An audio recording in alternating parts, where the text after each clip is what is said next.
ఒకరోజు అక్బర్ మహారాజు తన సభలో మనుషులు వారి స్వభావానికి తగ్గ వృత్తి ఎంచుకుంటారు అని అన్నాడు. అది బీర్బల్ ఒప్పుకోలేదు. మనిషి వృత్తికి స్వభావానికి సంబంధం ఉండదని ప్రస్తావించాడు. అక్బర్కి బీర్బల్ అంటే చాలా ఇష్టం. అతని తెలివితేటలు, మేధస్సు మీద చాలా నమ్మకం. కానీ అప్పుడప్పుడు పరీక్షలు పెట్టడం సరదా. అందుకనే మనిషి వృత్తికి స్వభావానికి సంబంధం లేదు అని బీర్బల్ అంటే అక్బర్ వెంటనే ఆ విషయం నిరూపించి చూపించమని బీర్బల్కి పరీక్ష పెట్టాడు. సరే, రేపు ఇద్దరం మారువేషం వేసుకుని నగర పర్యటన చేద్దాము. ఈ సత్యానికి నిదర్శనం నేను మీకు రేపు చూపిస్తాను అని బీర్బల్ ఒప్పుకున్నాడు. అనుకున్న ప్రకారం మర్నాడు ఇద్దరు మారువేషం వేసుకుని నగర పర్యటన చేశారు. నగరంలో ఒక మిఠాయిలు అమ్ముకునే వ్యాపారస్తుడు కనిపించాడు. బీర్బల్ చాలా దీనంగా మొహం పెట్టి మిఠాయిలు అమ్ముకునే అతని దగ్గరికి వెళ్ళి, మేము పొరుగురు నుంచి వస్తున్న బాటసారులము. దారిలో దొంగలు పడి ఉన్నదంతా దోచుకున్నారు. ఇప్పుడు చాలా ఆకలి వేస్తోంది. కొంచెం సహాయం చేస్తారా? తినడానికి మీ కొట్టులోంచి ఏమైనా ఇప్పించండి అని నాటకం ఆడాడు. మిఠాయి కొట్టులో కూర్చున్న వ్యాపారస్తుడు చీతరించుకొని, చిచి, దందా చేసుకునే సమయంలో ఈ గోలేంటి? నిన్ను చూసి కొనేవాళ్ళు కూడా రారు, పోపో అని చికాగ్గా అరిచాడు. బీర్బల్ ఊరుకోకుండా చాలా ఆకలి వేస్తోంది అని బ్రతిమాలాడు. మిఠాయి అమ్ముకునే వ్యాపారస్తుడు తన చుట్టూరా తినుబండారాలు పెట్టుకుని కూడా ఏమాత్రం చెలించలేదు.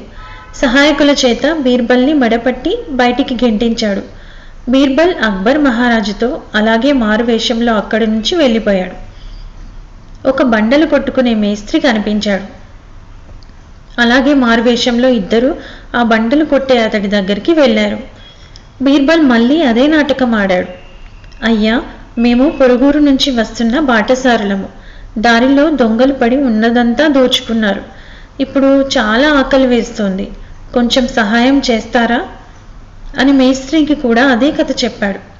ఆ మేస్త్రి వెంటనే, అయ్యో అలాగా, నాతో రండి అని అతని కుటీరానికి తీసుకొని వెళ్ళాడు.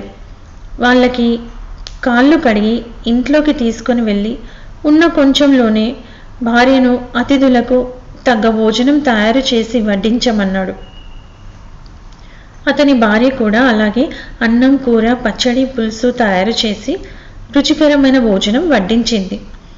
భోజనం అయ్యాక కొంచెం సేపు విశ్రాంతి తీసుకోమని అరుగు మీద మంచాలు నీడలోకి లాగి అక్బర్ బీర్బల్కి విసనకర్రలు ఇచ్చాడు. ఇలా మర్యాదగా అతిథులు లాగా సత్కరించాడు. సాయంత్రానికి అక్బర్ బీర్బల్ సెలవు తీసుకుంటుంటే దారిలో తినడానికి కొంత తినుబండారం ఒక మూటలో కట్టి ఇచ్చాడు. తిరిగి సభకు చేరాక బీర్బల్ అక్బర్తో, ప్రభు, చూసారా, మిఠాయిలు చేసే వృత్తి ఎంచుకున్న వ్యాపారస్తుడికి తీయని స్వభావం లేదు. అలాగే బండలు కొట్టుకునే వృత్తి ఎంచుకున్న మేస్త్రికి మంచి హృదయం ఉంది. మనిషి వృత్తికి స్వభావానికి సంబంధం ఉండదని మీరు ఇప్పుడు ఒప్పుకుంటారా అని అడిగాడు. అక్బర్ చిరునవ్వుతో బీర్బల్ చెప్పినది ఒప్పుకున్నాడు. ఆపదలో ఉన్న బాటసారులని ఆదుకున్న ఆ మేస్త్రికి, అతని కుటుంబానికి బహుమూల్యమైన బహుమతులు పంపించి కృతజ్ఞత తెలియజేసుకున్నారు.